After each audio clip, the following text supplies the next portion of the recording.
Hello everyone, sir जी academy TET series में polity का जो तीसरा लेक्चर है हमारा वो रहेगा DPSP fundamental duties and vice president. तो यहाँ पे जो थर्ड लेक्चर है हमारा, यहाँ से हम कुछ 25 क्वेश्चंस लेके आए हैं और ये जो क्वेश्चंस हैं सभी इंपॉर्टेंट क्वेश्चन रहेंगे पॉलिटी के बेसिस से या फिर टेट सीरीज के बेसिस से।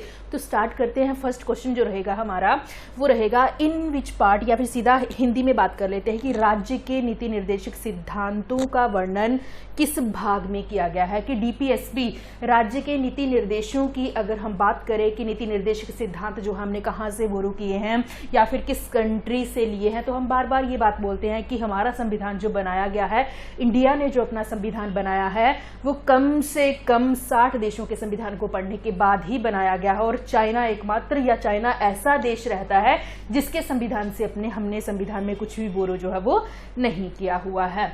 तो यहाँ पे अगर हम बात करें नीति निर्देशक सिद्धांतों की या फिर डीपीएसपी की, तो ये जो चीजें हैं, हमने अगर पार्ट ए की बात करें या फिर ऑप्शन ए की बात करें तो यहाँ पे लिखा गया है पार्ट सेकंड, पार्ट थर्ड। अगर बी की बात करें पार्ट 4 लिखा गया है, पार्ट 1 लिखा गया है ऑप्शन डी के अकॉर्डिंग। तो यहाँ पे अगर हम डीपीएसपी की बात करें कि डीपीएसपी जो है उनका वर्णन किस भाग में किया गया है, किस पार्ट में किया गया है, तो इन ऑप्शंस के अकॉर्डिंग जो है हमारा ऑप्शन नंबर सी जो है यहाँ पे सही हो जाएगा। कि हमने जो डीपीएसपी ले रखे हैं ये हमने नीति निर्देशक सिद्धांत जो हमने आयरलैंड के संविधान से लिए हुए हैं। बहुत बार ये चीजें हमने डिस्कस कर ली हैं। और ये जो डीपीएसपी है, नीति निर्देशक सिद्धांत हैं, ये जो है हमने पार्ट 4 में रखे हुए हैं। और पार्ट 4 में अगर आर्टिकल की बात करें तो आर्टिकल 36 से लेके 51 तक जो पढ़े जाते हैं वो हमारे क्या पढ़े जाते हैं, डीपीएसपी पढ़े जाते हैं, नीति निर्देशक सिद्धांत पढ़े जाते हैं। और ये प्रोविजन जो हमने आयरलैंड से बोरो किया है और आयरलैंड ने ये प्रोविजन जो है वो स्पेन से लिया हुआ है। ठीक है, तो ये चीज भी आपने ध्यान रखनी है। डीपीएसपी हमने आयरलैंड से लिए है, आयरलैंड ने आगे स्पेन से लिए हुए हैं। तो पार्ट 4 जो है वो बात कर देता है डीपीएसपी की। और अगर आर्टिकल की बात करें तो आर्टिकल 36 से लेके 51 तक हम डीपीएसपी को फॉलो करते हैं या फिर पढ़ते हैं। तो यहाँ पे ऑप्शन ए देखिए, पार्ट 2 यहाँ पे लिखा गया है।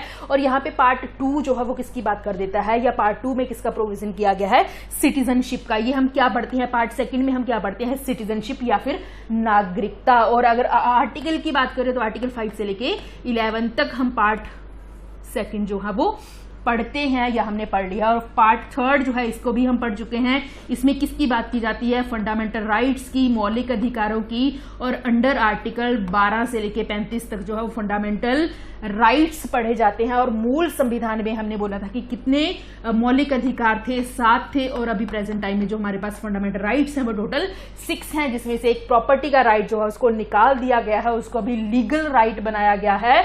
और कौन सी अमेंडमेंट के द्वारा उसको लीगल राइट बनाया गया है, या फिर किस अमेंडमेंट के द्वारा उसको मौलिक अधिकारों से निकाल दिया गया है, तो 44th अमेंडमेंट 1978 के द्वारा ये प्रोविजन जो था वो किया गया है। और पहले वो आर्टिकल 31 और 19F में डील करता था, और अभी जो है उसको पार्ट 12 में रख दिया गया है और अंडर आर्टिकल 300A। ठीक है, और आपको पता है कि पार्ट 3 को मैग्ना कार्टा भी कहा जाता है। मैग्ना कार्टा जो शब्द है एक ब्रिटिशर्स या ब्रिटेन से लिया गया शब्द है। तो ये पार्ट 3 की हम बात कर देते हैं। यहाँ पे पार्ट 1 लिखा गया है। पार्ट 1 जो ऑप्शन डी में लिखा गया है, इसका क्या मतलब है, या इस पार्ट में हम क्या पढ़ते हैं, इसमें हम भारत के 28 राज्यों और 8 केंद्र शासित प्रदेशों के बारे में पढ़ते हैं।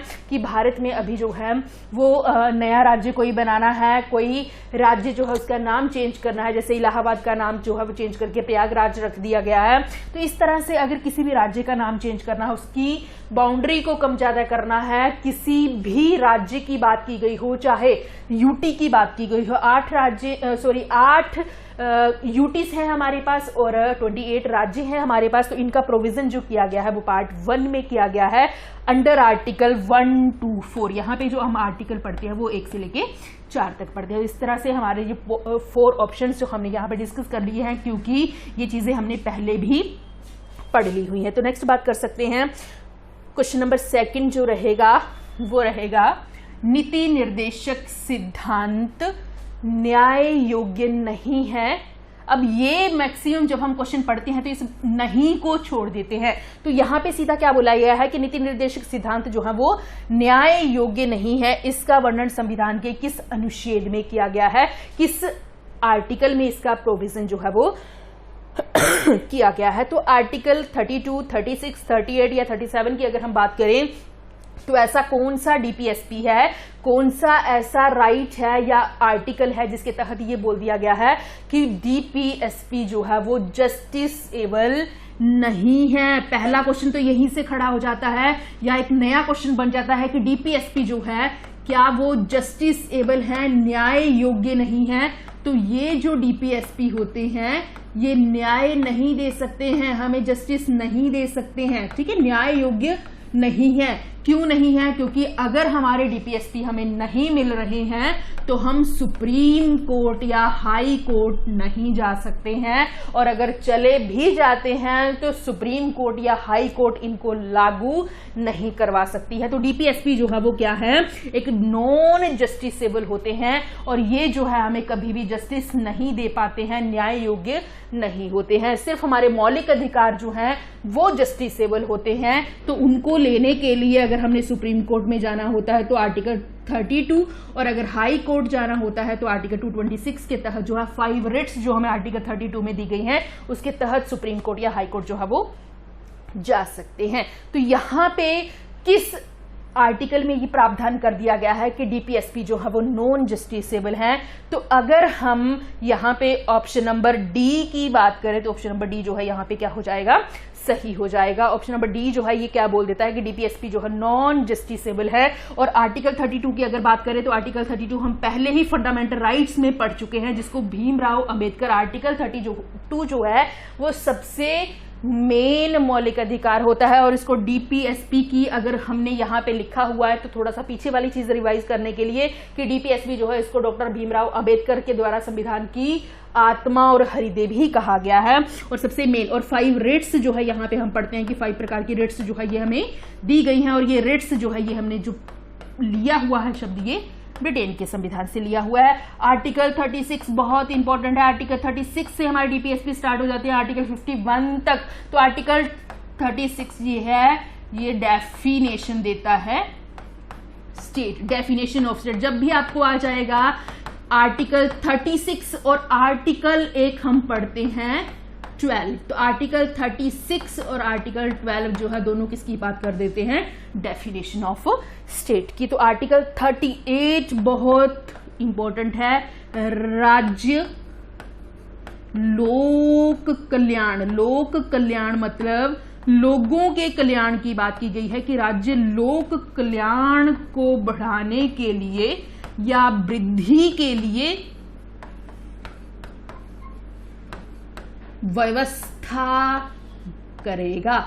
मतलब ये जो आर्टिकल बहुत इंपॉर्टेंट है, आर्टिकल सीधा आ जाता है कि आर्टिकल 38 में किसका प्रोविजन किया गया है, या लोक कल्याण। लोक कल्याण मतलब यहाँ पे जो लोक है उसका मतलब होता है लोग, लोगों के कल्याण की व्यवस्था जो है या लोगों के कल्याण के लिए सामाजिक व्यवस्थाएं जो है उनको बढ़ाया जाएगा। ये प्रोविजन जो है वो डीपीएसपी में कहाँ किया गया है, तो आर्टिकल 38 में इस चीज का प्रोविजन जो है वो कर दिया गया है। बाकी अगर ऑप्शन की बात करें तो ऑप्शन नंबर डी जो है यहाँ पे सही हो जाएगा, जिसमें ये बोला गया है कि मौलिक ये जो मौलिक होते हैं। हाँ, एक चीज और, ये जो डीपीएसपी हमारे होते हैं या डीपीएसपी की अगर हम बात करें तो डीपीएसपी हमारे नॉन जस्टिसेबल फंडामेंटल राइट्स भी होते हैं। ठीक है, अब हम ये नहीं बोल सकते कि मौलिक अधिकार सिर्फ मौलिक अधिकार हैं। ये जो डीपीएसपी होते हैं इनको नॉन जस्टिसेबल फंडामेंटल राइट्स भी बोलते हैं। ठीक है, ये भी थोड़ी सी चीज आपने ध्यान रखनी है। उसके साथ हम बात करें तो क्वेश्चन नंबर 3 जो है हमारा ये रहेगा, समान न्याय और निःशुल्क विधिक सहायता का प्रावधान किस अनुच्छेद में किया गया है। समान न्याय और निःशुल्क विधिक सहायता का प्रावधान जो है वो संविधान में किस आर्टिकल के तहत जो है वो किया गया है। तो यहाँ पे देखिए ऑप्शन नंबर 39A। हाँ, यहाँ पे थोड़ा सा देखिएगा, थोड़ा चेंज हो गया है। यहाँ पे 43A करिएगा और यहाँ पे 43B। ठीक है, यहाँ पे 43A और यहाँ पे 43B। अब यहाँ पे जो हमारा फंडामेंटल राइट्स है, या हम नॉन जस्टिसेबल फंडामेंटल राइट्स बोल देते हैं डीपीएसपी को, तो यहाँ पे बोला गया है कि समान न्याय, सबको इक्वल जस्टिस दिया जाएगा, फ्री विधिक सहायता जो है वो प्रोवाइड करवाई जाएगी। इसका प्रोविजन जो है वो संविधान में कहाँ किया गया है, तो यहाँ पे ऑप्शन नंबर ए जो है वो हमारा क्या हो जाएगा, सही हो जाएगा। आर्टिकल 39 का पार्ट ए क्या बोल देता है कि सभी को समान न्याय, राज्य, ये सारे जो काम दिए गए हैं वो किनको दिए गए हैं, राज्यों को, कि राज्य जो है सभी को समान न्याय और निशुल्क सहायता देने की कोशिश करेगा। बाकी नहीं मिलते हैं वो अदर है कि आपको अगर ये चीजें मिल भी जाती हैं तब भी सही है, अगर नहीं मिलती है तब भी सही है, क्योंकि ये जस्टिसेबल नहीं है। अगर नहीं मिलते हैं तो इन चीजों को पाने के लिए आप सुप्रीम कोर्ट या हाई कोर्ट नहीं जा सकते हो। तो ऑप्शन नंबर बी देखिए, यहाँ पे ऑप्शन नंबर जो बी हमने लिखा है आर्टिकल 43 का ए। अब इसका क्या मतलब है, यहाँ पे आर्टिकल 43 ए जो है इसमें इसको जोड़ा गया है 42nd अमेंडमेंट 1976 के द्वारा, और इसमें जो प्रोविजन किया गया है वो किया गया है participation of workers in management. ठीक है, participation of worker in management, मतलब कि ऐसे काम जो लोगों के लिए किए जा रहे हैं, या ऐसी कोई भी चीजें, ऐसा कोई भी प्रोविजन जो लोगों के लिए किया जा रहा है, उसमें उन लोगों की पार्टिसिपेशन होना अनिवार्य होगा जिनके लिए वो चीजें जो है वो, फॉर एग्जाम्पल जैसे हम बोलते हैं कि कोई कानून जो है, कोई विधि जो है, कोई उपबंध जो है हमारे लिए किए जा रहे हैं, और उन चीजों को बनाने के लिए जो भी रूल्स एंड रेगुलेशंस बनेंगे उनमें हम जैसे लोगों को भी शामिल करने का प्रोविजन जो है वो आर्टिकल 43 ए में यहाँ पे जो है वो किया गया है। और ये जो जोड़ा गया है वो 42nd अमेंडमेंट 1976 के द्वारा जोड़ा गया है, और 42nd अमेंडमेंट 1976 को इसीलिए मिनी कॉन्स्टिट्यूशन या लघु संविधान जो है वो कहा जाता है। उसके बाद आर्टिकल 43 बी जो है, इसको जो लिखा गया है या इसमें जो प्रोविजन किया गया है, इसमें जो है हम बात कर सकते हैं कि इसको 97th अमेंडमेंट 2011 में होती है। कई बार सीधा क्वेश्चन आ जाता है कि 97th अमेंडमेंट कब हुई है, 2011 में हुई है, और इसके द्वारा संविधान में जो चीजें जोड़ी गई हैं वो कौन सी जोड़ी गई हैं, प्रमोशन ऑफ कोऑपरेटिव सोसाइटीज, सहकारी समितियों को, जो सहकारी समितियां हैं, कोऑपरेटिव सोसाइटीज है, उनके प्रमोशन की बात कर दी गई है आर्टिकल 43 बी में। ऑप्शन नंबर डी जो रहेगा ये है 48 ए। अब आर्टिकल 48 की बात करें या आर्टिकल 48 ए की बात करें, तो ये जो डीपीएसपी है या इसको जो संविधान में डाला गया है ये भी बहुत इंपॉर्टेंट है, और इसको भी अगर संविधान में देखें तो 42nd अमेंडमेंट के द्वारा ही जोड़ा गया है 1976 में, और इसके द्वारा जो प्रोविजन संविधान में किए गए हैं वो ये किए गए हैं कि पर्यावरण और वन्य जीवों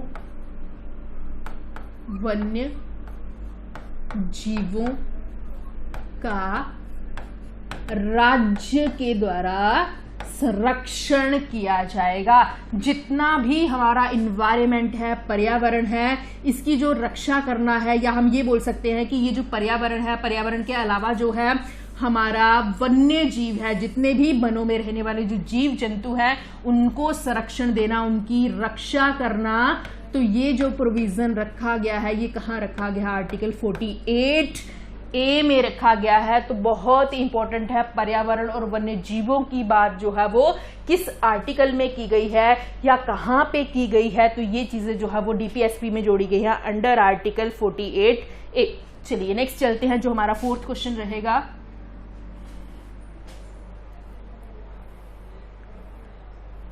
ठीक है, अब अब यहाँ पे क्या बोला गया है कि ग्राम पंचायतों, पता नहीं कितनी बार ये क्वेश्चन जो है वो रिपीट होता है टेट में कि ग्राम पंचायतों का प्रावधान जो है वो किस अनुच्छेद में किया गया है। तो यहाँ पे अगर हम देखें आर्टिकल 41, 40, 44 या फिर 42, तो यहाँ पे ऑप्शन नंबर बी जो है हमारा सही हो जाएगा कि ग्राम पंचायतों की बात जो है वो कहाँ की गई है, ये की गई है आर्टिकल 40 में। और ग्राम पंचायतों की अगर हम बात करते हैं शेड्यूल में या फिर अनुसूची में, तो ग्राम पंचायतों का प्रोविजन अगर अनुसूची में हम करें तो अनुसूचियों की जैसे हम बात कर देते हैं ना, तो अनुसूची या शेड्यूल की बात करें तो 12 शेड्यूल है और मूल संविधान में 8 ही अनुसूचियां थी।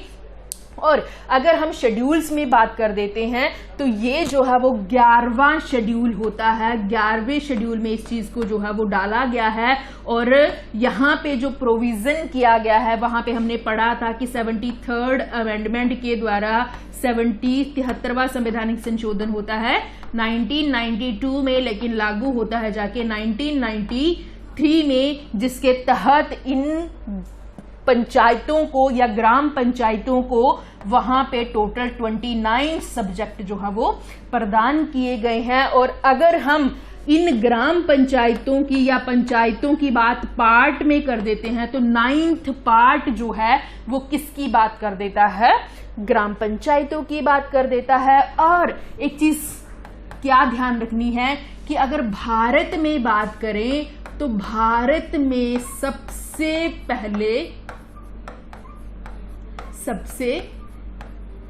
पहले 2 अक्टूबर 1959 को राजस्थान के नागौर में सबसे पहले, राजस्थान के नागौर जिले में सबसे पहले पंचायती राज जो था उसको क्या किया गया था, लागू किया गया था पंडित जवाहरलाल नेहरू के द्वारा। और 11 अक्टूबर 1959 को आंध्र प्रदेश में पंचायती राज जो था उसको क्या किया गया था, लागू किया गया था भारत में। ठीक है, मतलब 2 चीजें हमने देख ली। एक हमने बोला कि ये जो पंचायती राज सिस्टम है इसको सबसे पहले राजस्थान के नागौर जिले में लागू किया गया था और 11 अक्टूबर 1959 को आंध्र प्रदेश में इस चीज को लागू किया गया था। और सबसे पहले अगर देखा जाए जिला पूछा तो नागौर लगा देना है, राज्य पूछा आंध्र प्रदेश राजस्थान लगा देना है। उसके बाद आंध्र प्रदेश में लागू किया गया था सेम पंडित जवाहरलाल नेहरू के द्वारा।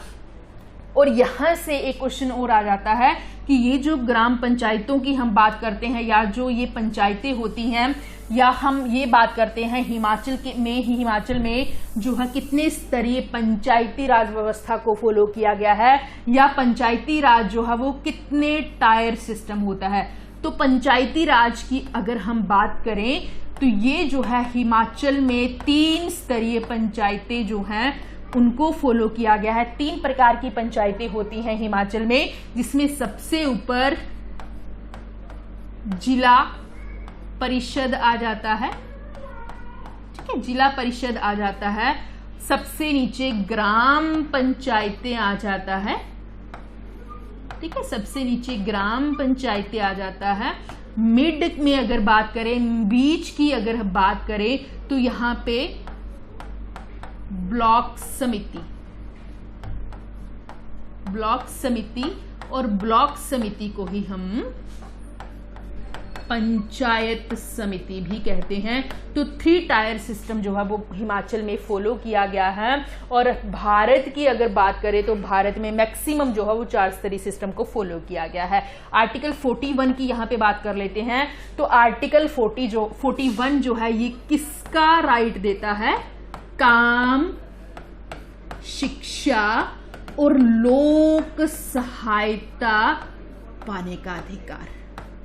ठीक है, आर्टिकल 41 में काम, शिक्षा और लोक सहायता पाने का अधिकार जो है वो दिया गया है। जैसे हम ये बोल देते हैं ना कि जो आर्टिकल 41 है ये किसका राइट देता है कि हमें काम पाने का अधिकार है, हमें शिक्षा लेने का अधिकार है, हमें लोगों को जो भी सहायताएं दी जा रही हैं उनको पाने का जो अधिकार है वो सभी किसके अंडर होता है, काम, शिक्षा या लोक सहायता, या फिर 41 आर्टिकल की हम बात कर देते हैं। उसके बाद 41 ग्राम पंचायतें। 44 बहुत ही इंपॉर्टेंट है आर्टिकल। 44 में यूसीसी कोड की बात की गई है। यूसीसी कोड मतलब यूनिकेबल सिविल कोड, जिसको हम समान सिविल संहिता कहते हैं। ठीक है, समान सिविल संहिता। और गोवा जो है वो भारत का पहला राज्य है जिसके द्वारा इस कोड को लागू किया गया है। इस कोड में क्या होता है, समान है, सभी इक्वल है, ना तो राष्ट्रपति ना तो प्रधानमंत्री, मतलब कोई एक्सेप्शन केस नहीं होता है। हमारे यहाँ अगर हम देखें आर्टिकल 14 क्या बोल देता है कि कानून के समक्ष सब समान होंगे, लेकिन फिर भी वहां पे एक्सेप्शन केस है कि राष्ट्रपति एक्सेप्शन केस है, प्रधानमंत्री एक्सेप्शन केस है, लेकिन यूसीसी कोड का मतलब होता है कि कोई भी एक्सेप्शन नहीं होगा, कानून के समक्ष सभी समान है। इसलिए कोड सबसे पहले गोवा में लागू किया गया है। आर्टिकल 42 भी थोड़ा सा ध्यान रख लीजिएगा। 42 जो है ये क्या बोल देता है कि आर्टिकल 42 जो है, या 41 की अगर हम बात करें तो 41 क्या बोलता है, काम पाने का अधिकार है, शिक्षा लेने का अधिकार है, लोक सहायता पाने का अधिकार है। तो आर्टिकल 42 बोल देता है कि काम जस्टिस एबल होगा, न्याय संगत होगा। ठीक है, काम जो है वो जस्टिसेबल होना चाहिए कि राज्य क्या करने की कोशिश करेगा, काम तो देगा, लेकिन काम जो है वो जस्टिसेबल हो, ये देखना भी, ये तय करना भी राज्य का काम रहेगा। और इसका प्रोविजन जो है आर्टिकल 42 में कर दिया गया है। नेक्स्ट आ जाएगा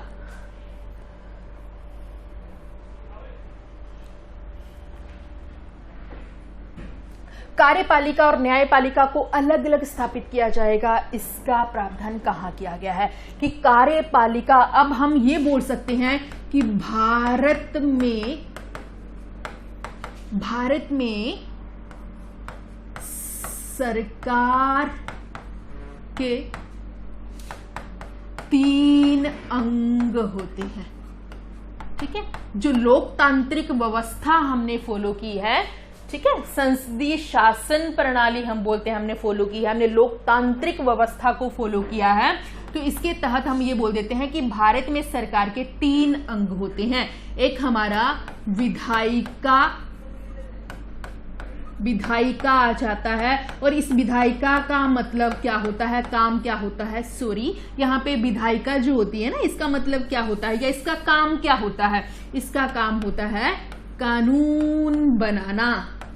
ठीक है, विधायिका का काम होता है कानून बनाना। और उसके बाद सेकंड जो इसका आ जाता है वो आ जाता है कार्यपालिका, और कार्यपालिका का काम क्या होता है, बने कानूनों को लागू करना। और यहाँ पे तीसरा इसका आता है न्यायपालिका, और ये जो न्यायपालिका होता है इसका काम होता है ये देखना कि जितने भी कानून जो है वो देश में बन गए हैं या बना दिए गए हैं वो जस्टिस एबल है कि नहीं है, न्याय देने योग्य है या नहीं है, मतलब कि लोगों को जस्टिस मिल रहा है कि नहीं मिल रहा, ये चीज देखना किसका काम होता है, न्यायपालिका का। तो पहले जो था कार्यपालिका और न्यायपालिका जो था वो इकट्ठा काम करती थी, लेकिन उसके बाद ये कार्यपालिका को न्यायपालिका से अलग कर दिया गया है और ये प्रोविजन किया गया है आर्टिकल 50 में। तो 50-50 से याद रख लेना कि कार्यपालिका न्यायपालिका से अलग रहती है या अलग करके काम करती है।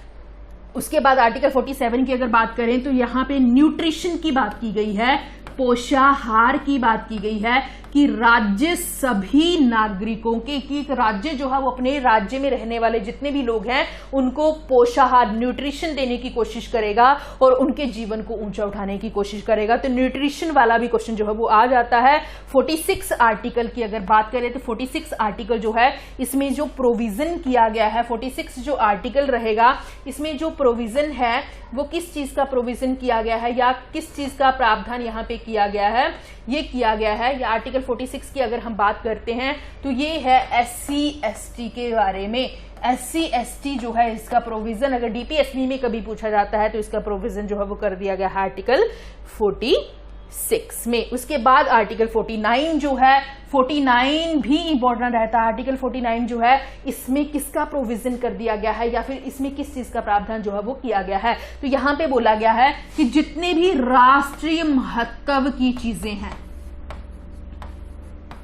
ठीक है, राष्ट्रीय महत्व की चीजें हैं, चाहे वो स्थान है, कोई भी वस्तु है उसका संरक्षण, उसकी सुरक्षा राज्य सरकार का काम होगा। फॉर एग्जाम्पल, जैसे अगर हम कांगड़ा फोर्ट की बात कर देते हैं कि हिमाचल में एक कांगड़ा फोर्ट फेवरेट है, या फिर महत्वपूर्ण एक बोल सकते हैं कि हमारे यहाँ पे एक संस्थान है, या कुछ भी हम ऐसे बोल सकते हैं कि जितनी भी महत्वपूर्ण चीजें हैं हमारे राज्य की, हिमाचल में जितने भी, चाहे वो स्थान है, चाहे कोई मंदिर है, चाहे कोई पुराना चीज है, उनको सुरक्षा देना, उनको संरक्षित करना जो है वो किसका काम होता है। अगर ऐसे वाली जो चीजें हैं जो इंपॉर्टेंट है या राष्ट्रीय महत्व की हैं, अगर वो खराब हो रही हैं तो उनका संरक्षण करना, उनको रिपेयर करवाना जो है वो किसका काम रहता है, राज्य सरकारों का काम रहता है। तो आर्टिकल 49 में इसका प्रोविजन जो है वो किया गया है। नेक्स्ट हम बात कर सकते हैं कुटीर उद्योगों का प्रावधान किस अनुच्छेद में किया गया है। कुटीर उद्योगों मतलब छोटे छोटे जो कुटीर उद्योग हैं, छोटे छोटे जो उद्योग हैं, उनका प्रोविजन जो है वो संविधान में किस आर्टिकल के तहत जो है वो किया गया है। तो यहाँ पे अगर हम देखें आर्टिकल 43, ऑप्शन ए जो है यहाँ पे सही हो जाएगा। 43 में किसका प्रोविजन कर दिया गया है, कुटीर उद्योगों का, कि कुटीर उद्योग जो है ये जरूरी है, या फिर ये जो है वो देश के उद्योग जो है, छोटे छोटे जो उद्योग होते हैं, ये देश की आय को बढ़ाने के लिए काम आ सकते हैं, या फिर इनका प्रोविजन हम सीधा बोल सकते हैं कि इनका प्रोविजन जो है वो आर्टिकल 43 में किया गया है। और आर्टिकल 43 की अगर हम बात करें, यहाँ अगर हिमाचल की हम बात करें तो कांगड़ा, ठीक है, इसमें हिमाचल में अगर बात करें तो सबसे ज्यादा कुटीर उद्योग जो है वो कहाँ है, डिस्ट्रिक्ट कांगड़ा में है कुटीर उद्योग। लेकिन अगर सीधा क्वेश्चन आया है कि हिमाचल में सबसे ज्यादा उद्योग कहाँ है, तो फिर वो नाम आता है सोलन का, ठीक है। सबसे ज्यादा कुटीर उद्योग है ये है कांगड़ा डिस्ट्रिक्ट में, और सबसे ज्यादा जो उद्योग है ये डिस्ट्रिक्ट सोलन में रहेंगे। और आर्टिकल 50 जो है यहाँ पे लिखा गया है, अगर हम इसमें ए जोड़ देते हैं, 350 ए कर देते हैं, तो यहाँ पे ये जो प्रोविजन है ये क्या बोला गया है कि प्राथमिक स्तर पर बच्चों को मदर टंग में एजुकेशन देना या फिर मातृ भाषा में शिक्षा देना।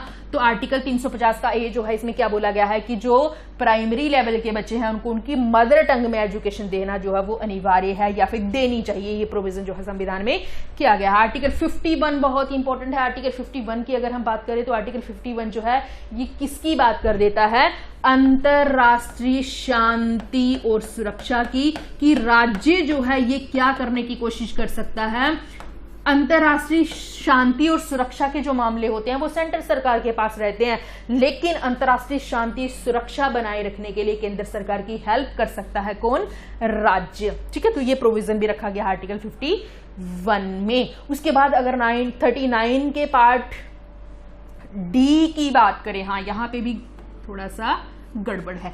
39 का अगर हम बात करें डी, 39 का डी यहां पे जो है इसमें किसका प्रावधान किया गया है कि महिलाओं को, ठीक है, अब 39 है तो अगर ए बी सी डी करके कुछ नहीं पूछा है तो ये 39 ही है। तो महिलाओं को पुरुषों के समान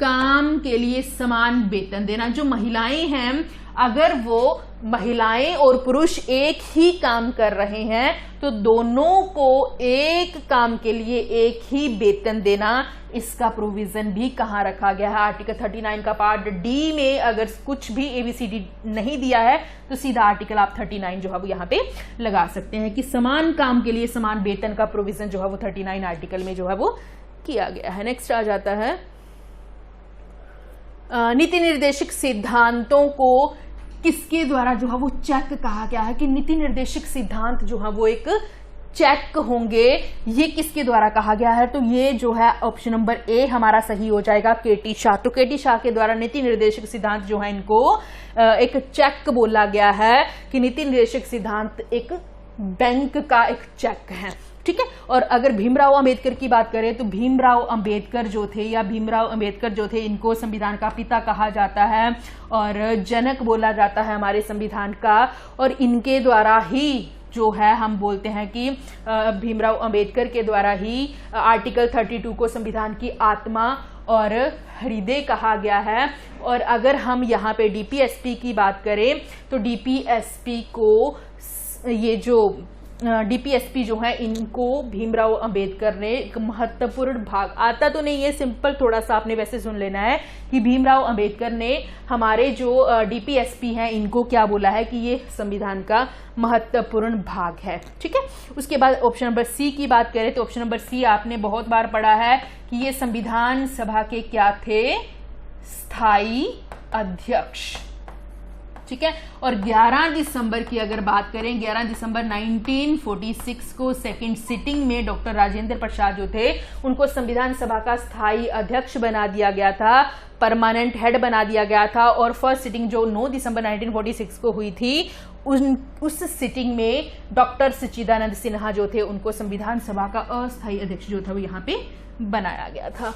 नेक्स्ट आ जाता है मूल संविधान में कितने मौलिक कर्तव्यों को जोड़ा गया था। जो मूल संविधान है, ओरिजिन, जब भी हमने बोला है कि मूल शब्द आ जाएगा तो मूल संविधान की बात की गई है, तो मूल संविधान में कितने मौलिक कर्तव्यों को जो था वो जोड़ा गया था। तो अगर देखा जाए यहाँ पे 10, ठीक है, ऑप्शन नंबर बी जो है वो सही हो जाएगा कि मूल संविधान में हमारे जो मौलिक कर्तव्य थे वो कितने जोड़े गए थे या कब जोड़े गए थे।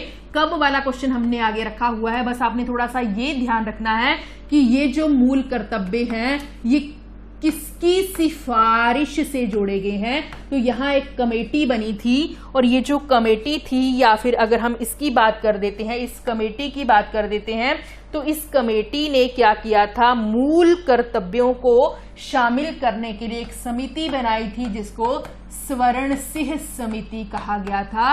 या फिर ये जो समिति थी ये कब बन गई थी, किस अमेंडमेंट के द्वारा जोड़ी गई थी, वो हम बाद में बात करेंगे क्योंकि अमेंडमेंट वाला क्वेश्चन हमने रखा हुआ है। तो सरदार स्वर्ण सिंह समिति जो थी इसने सिफारिश की थी संविधान में 8 मौलिक कर्तव्यों को जोड़ने की।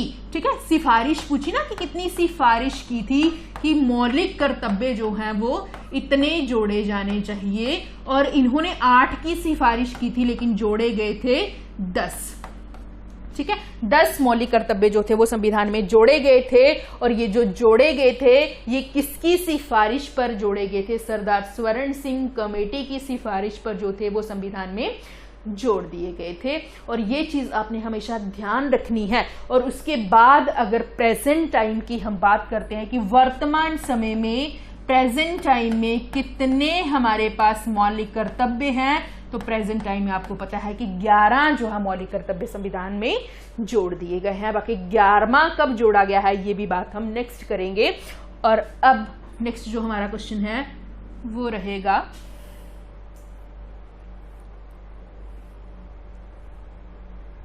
मौलिक कर्तव्यों को संविधान में कब जोड़ा गया था। ठीक है, अब यहाँ पे अगर हम बात करें मौलिक कर्तव्यों की कि मौलिक कर्तव्य जो है ये संविधान में कब जोड़े गए हैं, पीछे हमने जैसे बात की कि मौलिक कर्तव्य जो थे वो कितने जोड़े गए थे और किसकी सिफारिश पर जोड़े गए थे, तो सरदार स्वर्ण सिंह कमेटी की सिफारिश पर जोड़े गए थे। लेकिन कब जोड़े गए हैं, तो यहाँ पे ऑप्शन नंबर सी जो है वो सही हो जाएगा, 1976 में जोड़े गए थे।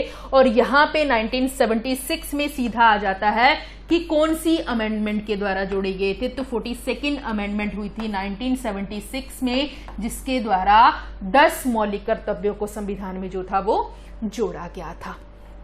ठीक है, तो ये आपने ध्यान रखना है। नेक्स्ट हम चलते हैं मौलिक कर्तव्यों का वर्णन किस अनुच्छेद में किया गया है, किस आर्टिकल में किया गया है, कि हमारे जो मौलिक कर्तव्य है इनका वर्णन जो है वो किस आर्टिकल या अनुच्छेद में किया गया है। तो यहाँ पे क्या पूछा गया है, आर्टिकल पूछा गया है, तो आर्टिकल है 51A। ये ध्यान रखना यहाँ पे 4A भी लिखा हुआ है, तो 4A क्या हमारा आ जाएगा, पार्ट। ठीक है, अगर भाग की बात करें कि मौलिक कर्तव्यों का वर्णन किस पार्ट में किया गया है, तो पार्ट हमारा 4A आ जाएगा। लेकिन आर्टिकल पूछा है क्योंकि यहाँ पे आर्टिकल की बात की गई है ना, तो आर्टिकल 51A आ जाएगा। और 51 की अगर बात करें तो यहाँ पे हमने डीपीएसपी पढ़े हैं, तो इस तरह से आपने थोड़ा सा ध्यान रखना है कि मौलिक कर्तव्य जो है इनका प्रावधान संविधान में कहाँ किया गया है। नेक्स्ट है मौलिक कर्तव्य किस वर्ष संविधान में जोड़े गए थे, कि मौलिक कर्तव्य किस वर्ष जो थे वो संविधान में जोड़े गए थे। ठीक है, 11th क्वेश्चन रहेगा कि मौलिक कर्तव्य जो है वो हमारे संविधान में कब जोड़े गए हैं।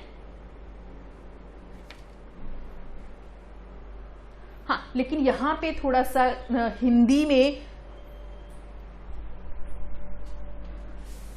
यहां पे 11वां,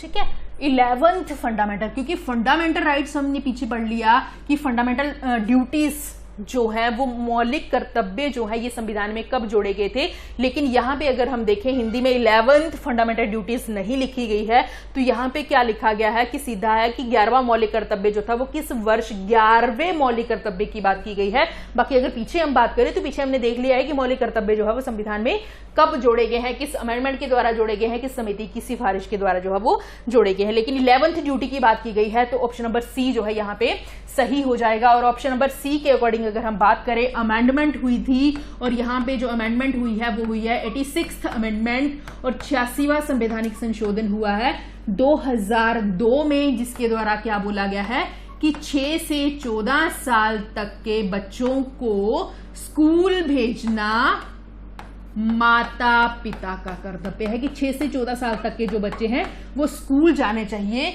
उन्हें स्कूल भेजना है। ये किसकी ड्यूटी रहेगी?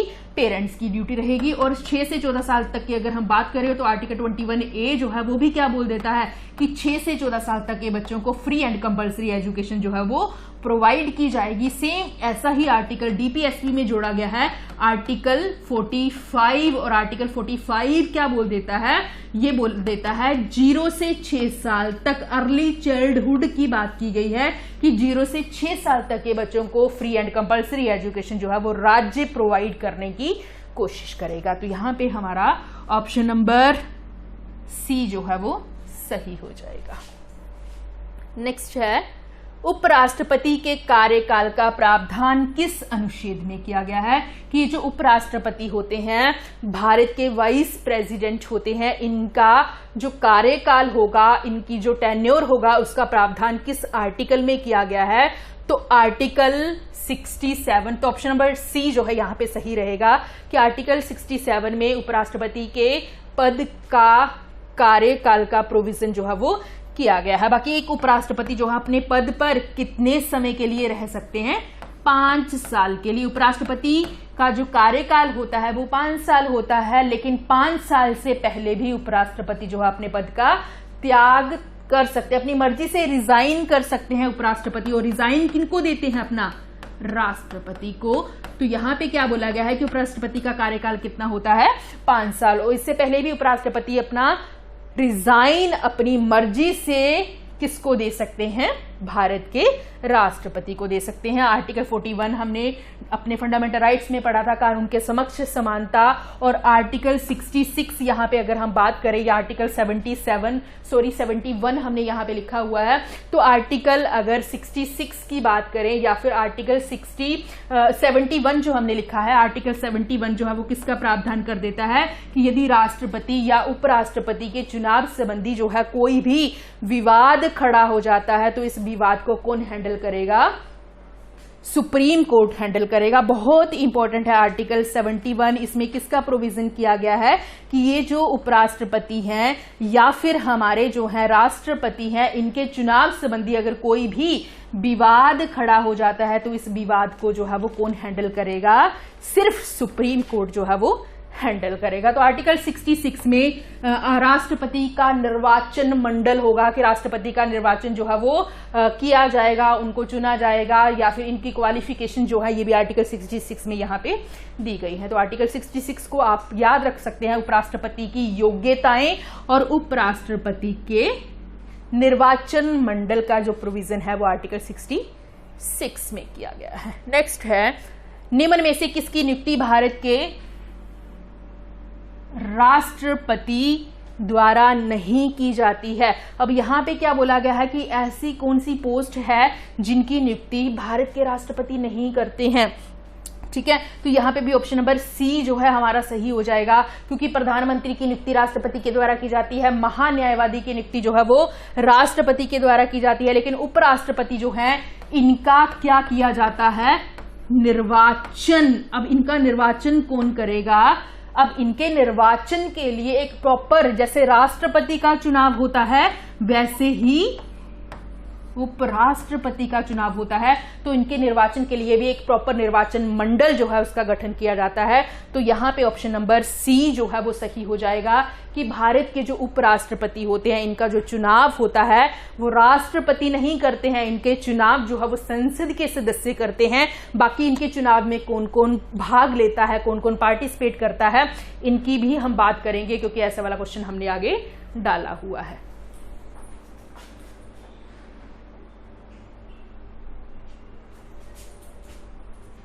ठीक है, तो नेक्स्ट हम बात कर सकते हैं, नेक्स्ट जो क्वेश्चन रहेगा हमारा वो रहेगा उपराष्ट्रपति कितने समय तक राष्ट्रपति के पद पर कार्य कर सकते हैं। बहुत बहुत बहुत इंपॉर्टेंट क्वेश्चन है कि ये जो उपराष्ट्रपति होते हैं ये कितने टाइम तक राष्ट्रपति के पद पर जो है वो काम कर सकते हैं एज ए एक्टिंग राष्ट्रपति। तो ऑप्शन नंबर डी जो है यहाँ पे सही हो जाएगा। और आर्टिकल की अगर बात करें तो आर्टिकल 65 इस चीज का प्रोविजन कर देता है।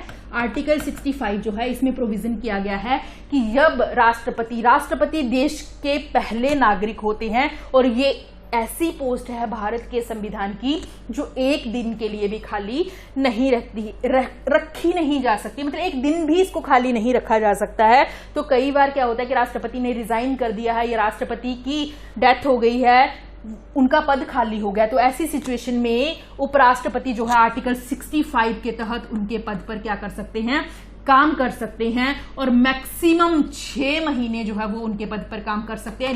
मिनिमम कोई लिमिट नहीं होती है, क्योंकि जब भी राष्ट्रपति नहीं है उनका इलेक्शन 6 महीने के अंदर करवाना अनिवार्य होता है। तो इस तरह से आप ध्यान रख सकते हैं कि जब भी राष्ट्रपति नहीं होते हैं तो उपराष्ट्रपति उनके पद पर 6 महीने तक जो है वो काम कर सकते हैं। नेक्स्ट है उपराष्ट्रपति राज्यसभा के पदेन सभापति होंगे, कि राष्ट्रपति जो है वो राज्यसभा का पदेन सभापति होगा, इसका वर्णन कहाँ किया गया है। तो आर्टिकल 64, 65, 63 या फिर आर्टिकल 69। तो यहाँ पे उपराष्ट्रपति राज्यसभा के एक्स ऑफिशियो चेयरमैन होते हैं। तो ये ऑप्शन नंबर ए के अकॉर्डिंग आर्टिकल 64 में ये चीज जो है वो बोल दी गई है। हाँ, अगर आपको 64 नहीं दिया हुआ है तो आर्टिकल 89 भी याद रख सकते हैं। 64 और आर्टिकल 89 में सेम वही चीज बोली गई है कि उपराष्ट्रपति जो है वो राज्यसभा के पदेन सभापति होते हैं। बहुत बार ये क्वेश्चन वैसे भी बन जाता है कि राष्ट्रपति जो है वो राज्यसभा के डैश होते हैं, क्या होते हैं, सभापति होते हैं। और ये एकमात्र ऐसी पोस्ट है कि जिसमें उसके हेड जो है वो राज्यसभा के सदस्य नहीं होते, मतलब कि उपराष्ट्रपति जो है ना, इनके पास उपराष्ट्रपति का कोई काम नहीं होता है। इनके पास जो काम होता है वो राज्यसभा के स्पीकर का होता है, राज्यसभा के सभापति का होता है। जो राज्यसभा होते हैं उनके जो हेड होते हैं उनको सभापति बोलते हैं, स्पीकर नहीं बोलते हैं, मतलब इनको सभापति याद रखना है कि राज्यसभा के सभापति जो होते हैं वो उपराष्ट्रपति होते हैं। और उपराष्ट्रपति राज्यसभा के सदस्य नहीं होते हैं, सिर्फ क्या होते हैं, उसके अध्यक्ष होते हैं। इसलिए इनका जो कार्यकाल होता है वो 5 साल का होता है। 5 साल से पहले रिजाइन कर सकते हैं अपनी मर्जी से राष्ट्रपति को अपना लिखित रिजाइन देकर। और अगर हम सीधा बात करें तो राज्यसभा, आपने बड़ी बार सुना होगा कि राज्यसभा के जो सदस्य होते हैं उनका कार्यकाल होता है 6 साल, क्योंकि ये सदस्य नहीं होते इनका, इसलिए इनका कार्यकाल जो रहता है वो रहता है 5 साल। हाँ, बाकी को थोड़ा सा डिस्कस कर लेते हैं। जो आर्टिकल 65 है, 65 मैंने पीछे ही पढ़ा कि 65 क्या बोल देता है कि उपराष्ट्रपति जो है वो एज ए एक्टिंग राष्ट्रपति काम कर सकते हैं 6 महीने। आर्टिकल 63 में बोला गया है कि भारत का एक उपराष्ट्रपति होगा, और ये जो पोस्ट है, ये जो पद है, हमने लिया हुआ है यूएसए के संविधान से। और आर्टिकल 69 की अगर हम बात करें तो आर्टिकल 69 में या फिर आर्टिकल 69 जो है इसमें किस चीज का प्रोविजन है, इसमें शपथ दी गई है कि उपराष्ट्रपति जो है इसको शपथ दिलाई जाएगी, इनको ओथ दिलाई जाएगी भारत के राष्ट्रपति के द्वारा। ठीक है, तो ये भी आपने थोड़ा थोड़ा याद रखना है। यहाँ पे नेक्स्ट बात कर सकते हैं उपराष्ट्रपति को उनके पद की शपथ किसके द्वारा दिलाई जाती है। अब यहाँ पे थोड़ा सा बड़ी बार हम कंफ्यूज हो जाते हैं कि राष्ट्रपति जो है, राष्ट्रपति को शपथ कौन दिलाता है, उपराष्ट्रपति को ओथ कौन दिलाता है। तो उपराष्ट्रपति की अगर हम बात करें तो उपराष्ट्रपति जो है उनको उनके पद की जो ओथ दिलाई जाती है वो किसके द्वारा दिलाई जाती है। तो यहाँ पे ऑप्शन नंबर बी जो है यहाँ पे सही हो जाएगा। और अगर हम राष्ट्रपति की बात करते हैं तो राष्ट्रपति को उनके पद की शपथ कौन दिलाता है, सीजेआई भारत के मुख्य न्यायाधीश। नेक्स्ट आ जाएगा, स्वतंत्र भारत के पहले उपराष्ट्रपति कौन थे। स्वतंत्र भारत के, अब 1947 15 अगस्त 1947 को भारत आजाद हो गया था, तो इसके पहले जो उपराष्ट्रपति बनाए गए थे वो किसको बनाया गया था। तो ऑप्शन नंबर बी जो है वो यहाँ पे सही हो जाएगा। डॉक्टर सर्वपल्ली राधाकृष्णन जो थे ये स्वतंत्र भारत के पहले उपराष्ट्रपति बने थे। और सर्वपल्ली राधाकृष्णन ही थे जिनको 1954 में सबसे पहले भारत रत्न से सम्मानित किया गया था। भारत में भारत रत्न सबसे बड़ा सम्मान माना जाता है और ये शुरू हुआ है भारत में 1954 में। और सबसे पहला ये जो सम्मान था वो दिया गया था सर्वपल्ली राधाकृष्णन को, जो स्वतंत्र भारत के पहले उपराष्ट्रपति रहे हैं। तो ये चीज भी इनके बारे में आपने ध्यान रखनी है। डॉक्टर राजेंद्र प्रसाद जो थे वो संविधान सभा के अध्यक्ष थे और डॉक्टर राजेंद्र प्रसाद ही स्वतंत्र भारत के पहले राष्ट्रपति भी बने थे। कृष्णकांत की अगर बात करें तो कृष्णकांत जो थे ये भारत के ऐसे उपराष्ट्रपति हैं जिनकी उनके कार्यकाल में मृत्यु, आज तक एक ही उपराष्ट्रपति हैं जिनकी उनके कार्यकाल में जो है वो क्या हो गई है, डेथ हो गई है। उसके बाद अगर ऑप्शन नंबर डी की बात करें तो जगदीप धनखड़, तो जगदीप धनखड़ जो है वो वर्तमान में भारत के 14वें नंबर के उपराष्ट्रपति हैं। ठीक है, ये भी ध्यान रखना कि एकमात्र राष्ट्रपति कृष्णकांत जिनकी डेथ हो गई थी, डॉक्टर राजेंद्र प्रसाद भारत के पहले राष्ट्रपति बने थे, सर्वपल्ली राधाकृष्णन स्वतंत्र भारत के पहले उपराष्ट्रपति बने थे, जगदीप धनखड़ जो है ये स्वतंत्र भारत के 14वें राष्ट्रपति जो है वो बने हैं। तो 14 नंबर भी याद रखना, कई बार यहीं से आ जाता है कि जगदीप धनखड़ जो है वो कौन से नंबर के उपराष्ट्रपति है, तो 14 नंबर के राष्ट्रपति हैं ये भारत के। नेक्स्ट है उपराष्ट्रपति को उनके पद से हटाने के लिए कितने दिन पहले उनको सूचित कर दिया जाता है। मान लो राष्ट्रपति को उनके पोस्ट से हटाना है तो उनको कितने दिन पहले ये चीज बतानी होती है, तो ऑप्शन नंबर ए जो है यहाँ पे सही हो जाएगा। हाँ, एक चीज और कि उपराष्ट्रपति को उनके पद से हटाने के लिए जो महाभियोग शब्द है, इम्पीचमेंट जो शब्द होता है, इसका संविधान में कहीं भी वर्णन नहीं किया गया है। सिर्फ सीधा क्या बोला जाता है, उपराष्ट्रपति को हटाने संबंधी प्रक्रिया। तो उपराष्ट्रपति जो है इनको हटाने संबंधी जो प्रक्रिया है वो 14 दिन इनको पहले बता दिया जाता है कि आपको इस तरह से, आपके ऊपर इस तरह से एक प्रोसेस शुरू किया जा रहा है, तो आपने तैयार रहना है। ठीक है, तो ये 14 दिन इनको पहले लिखित नोटिस, चाहे वो राष्ट्रपति हो चाहे वो उपराष्ट्रपति हो, इनको हटाने के लिए 14 दिन पहले इनको नोटिस जारी, मतलब लिखित सूचना से इनको बता दिया जाता है। नेक्स्ट है उपराष्ट्रपति। नेक्स्ट आ जाएगा उपराष्ट्रपति के चुनाव में कौन कौन शामिल होता है। ठीक है, उपराष्ट्रपति के चुनाव की अगर हम बात करें तो उपराष्ट्रपति के चुनाव में कौन कौन पार्टिसिपेट करता है, तो यहाँ हिंदी वाला आपको शायद नहीं दिखाई दे रहा होगा। तो उपराष्ट्रपति जो है इनके इलेक्शंस में कौन कौन पार्टिसिपेट करता है, कौन कौन भाग लेता है, तो यहाँ पे बोला गया है कि ऑप्शन नंबर ए है, संसद के दोनों सदनों के निर्वाचित सदस्य, लोकसभा और राज्यसभा के नॉमिनेटेड मेंबर, संसद के दोनों सदनों के इलेक्टेड प्लस नॉमिनेटेड मेंबर, या फिर विधानमंडल के निर्वाचित और मनोनीत सदस्य। जब विधानमंडल की हम बात कर देते हैं तो विधानमंडल का उपराष्ट्रपति के इलेक्शन में कोई भी पार्टिसिपेशन नहीं होता है। और यहाँ पे निर्वाचित सदस्यों की बात करें तो ये भी गलत होता है, मनोनीत सदस्यों की बात करें तो ये भी गलत होता है। यहाँ पे ऑप्शन नंबर सी जो है वो सही हो जाएगा, क्योंकि उपराष्ट्रपति का जब भी निर्वाचक मंडल बनता है तो यहाँ पे लोकसभा और राज्यसभा, मतलब संसद होगी, संसद के दोनों सदनों के इलेक्टेड प्लस नॉमिनेटेड दोनों मेंबर पार्टिसिपेट करते हैं। और जहां पे 20 प्रस्तावक होते हैं और 20 ही अनुमोदक होते हैं, मतलब कि 20-20 रेशियो रहता है जब हम उपराष्ट्रपति के चुनाव की बात कर देते हैं। नेक्स्ट चलते हैं।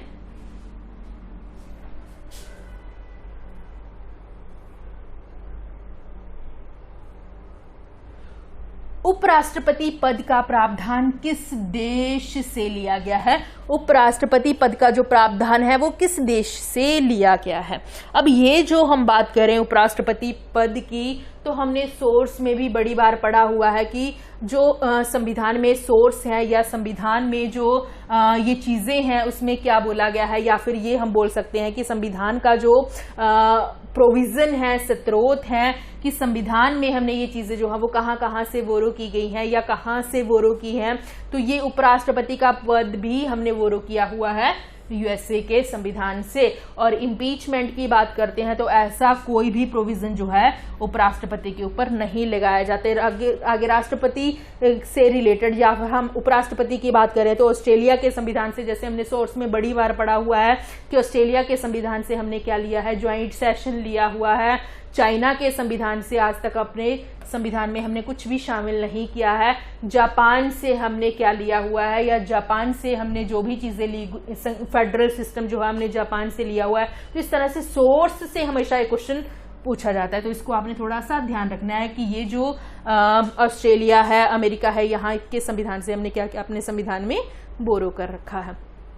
नेक्स्ट आ जाएगा उपराष्ट्रपति पद के लिए अधिकतम या मैक्सिमम एज कितनी निर्धारित की गई है। अब यहाँ पे इस चीज में कंफ्यूज नहीं होना है। यहाँ पे क्या पूछा गया है, मैक्सिमम एज की बात की गई है, अधिकतम आयु की बात की गई है कि उपराष्ट्रपति जो है इनकी मैक्सिमम एज जो है वो कितनी होती है। तो यहाँ पे अगर देखा जाए तो ऑप्शन नंबर डी जो है वो सही हो जाएगा। क्यों सही हो जाएगा, क्योंकि एक उपराष्ट्रपति जो है ये जितनी मर्जी बार चाहे भारत के उपराष्ट्रपति बन सकते हैं, लेकिन मिनिमम एज की बात करें, मिनिमम एज कि एक उपराष्ट्रपति बनने के लिए कितनी आयु होती है, कि एक ऐसा व्यक्ति जो 35 वर्ष पूरे कर चुका हो वो क्या बन सकता है, भारत का उपराष्ट्रपति बन सकता है। लेकिन इनके लिए कोई भी मैक्सिमम एज, अधिकतम एज संविधान में निर्धारित नहीं की गई है। तो ये ऑप्शन नंबर डी जो है यहाँ पे सही हो जाएगा। नेक्स्ट है उपराष्ट्रपति अपने पद पर कितने समय तक निर्वाचित किए जाते हैं। तो उपराष्ट्रपति जो है, हमने पहले भी ये बोला कि उपराष्ट्रपति जो है ये 5 साल तक, ऑप्शन नंबर ए जो है वो सही हो जाएगा कि उपराष्ट्रपति जो है अपने पद पर 5 साल के लिए बने रह सकते हैं। बाकी 5 साल से पहले भी ये अपनी मर्जी से रिजाइन कर सकते हैं, लेकिन रिजाइन किसको देंगे, राष्ट्रपति को रिजाइन देंगे। और ये एकमात्र ऐसे अध्यक्ष होते हैं राज्यसभा के जो उसके सदस्य नहीं होते हैं, मतलब उसके हेड तो होते हैं लेकिन उसके सदस्य जो है वो नहीं होते हैं। क्योंकि राज्यसभा की अगर बात करें तो राज्यसभा जो है एक परमानेंट हाउस होता है जिसके सदस्यों का कार्यकाल जो है वो 6 साल का होता है। राज्यसभा का कोई कार्यकाल नहीं होता लेकिन उसके सदस्यों का कार्यकाल 6 साल का होता है। तो उपराष्ट्रपति राज्यसभा के अध्यक्ष होते हैं, राज्यसभा के सभापति होते हैं, लेकिन वो राज्यसभा के सदस्य नहीं होते हैं, इसलिए उनका कार्यकाल जो है वो 5 साल का होता है। बाकी 5 साल से पहले वो हटाए जा सकते हैं, अपनी मर्जी से रिजाइन जो है वो कर सकते हैं। नेक्स्ट है उपराष्ट्रपति को उनके पद से हटाने का प्रावधान जो है वो कहां से शुरू किया जाता है। कि अगर उपराष्ट्रपति है उनको उनकी पोस्ट से हटाना है तो उनका जो हटाने संबंधी प्रावधान है, प्रक्रिया है, वो कहां से शुरू की जाती है।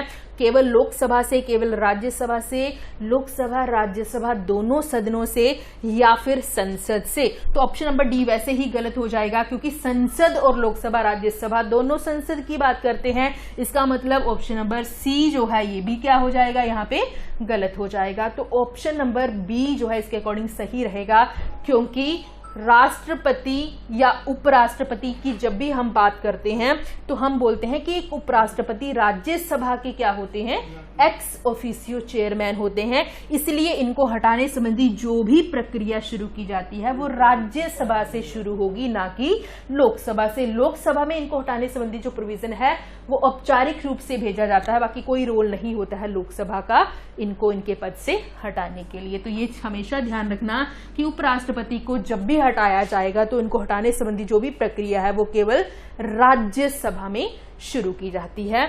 और नेक्स्ट क्वेश्चन रहेगा, उपराष्ट्रपति पद के लिए कौन सी योग्यता अनिवार्य है या फिर आवश्यक होती है? तो वो भारत के क्या होने चाहिए, नागरिक होने चाहिए। उनकी एज, पीछे हमने पढ़ा कि उनकी मिनिमम एज जो है वो 35 ईयर कंप्लीट होनी चाहिए, और उनकी जो मैक्सिमम एज है उसका संविधान में कहीं भी कोई वर्णन नहीं किया गया है। उसके बाद ऑप्शन नंबर सी लिखा गया है, राज्यसभा का सदस्य बनने की योग्यता रखता हो। तो यहाँ पे ऑप्शन नंबर डी जो है वो सही हो जाएगा। ऑप्शन नंबर डी के अकॉर्डिंग अगर हम बात करें कि ऑप्शन नंबर डी जो है उसमें क्या बोला गया है कि ये सभी क्वालिफिकेशन जो है वो राष्ट्रपति के लिए जरूरी होती है, अनिवार्य होती हैं। अब यहाँ से थोड़ा सा ध्यान रखिएगा कि ये जो 35 साल होती है ये मिनिमम एज है, मैक्सिमम कोई नहीं होती है। बाकी नीचे जो ऑप्शन नंबर सी में लिखा गया है, राज्यसभा का सदस्य बनने की योग्यता रखता हो, बस चीज ध्यान क्या रखनी है कि उपराष्ट्रपति राज्यसभा के सदस्य नहीं होने चाहिए, ठीक है, सदस्य नहीं होने चाहिए, सिर्फ उनमें इतनी क्वालिफिकेशंस होनी चाहिए कि वो राज्यसभा का सदस्य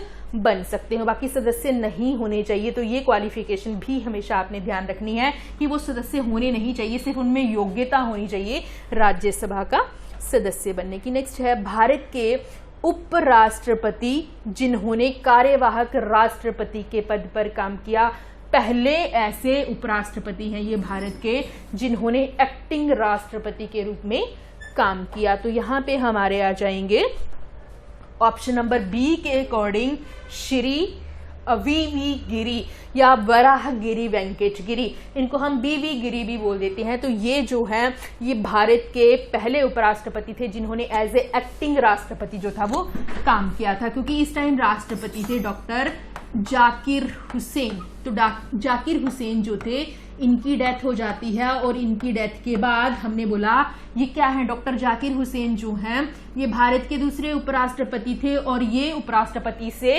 राष्ट्रपति पद पर चले जाते हैं। तो राष्ट्रपति पद पर इनकी डेथ हो जाती है, और जहां पे इनकी जब डेथ हो जाती है तो हमने पहले ही बोला है कि राष्ट्रपति एकमात्र संविधान में ऐसा पद है जो एक दिन के लिए भी खाली नहीं रखा जाता है। तो यहाँ पे जब डॉक्टर जाकिर हुसैन की डेथ हो जाती है तो उपराष्ट्रपति थे यहाँ पे बी गिरी, तो उपराष्ट्रपति बी गिरी को यहाँ पे एज ए एक्टिंग राष्ट्रपति बना दिया गया था। और पीछे हमने पढ़ा कि आर्टिकल 65 के तहत एक उपराष्ट्रपति जो है वो मैक्सिमम 6 महीने तक भारत के कार्यकारी राष्ट्रपति रह सकते हैं। तो इस तरह ऑप्शन नंबर बी जो है यहाँ पे सही हो जाएगा। तो इस तरह से आपने ये क्वेश्चंस अच्छे से पढ़ लेने हैं जो हमने आज यहाँ पे 25 क्वेश्चंस डिस्कस किए हैं। धन्यवाद।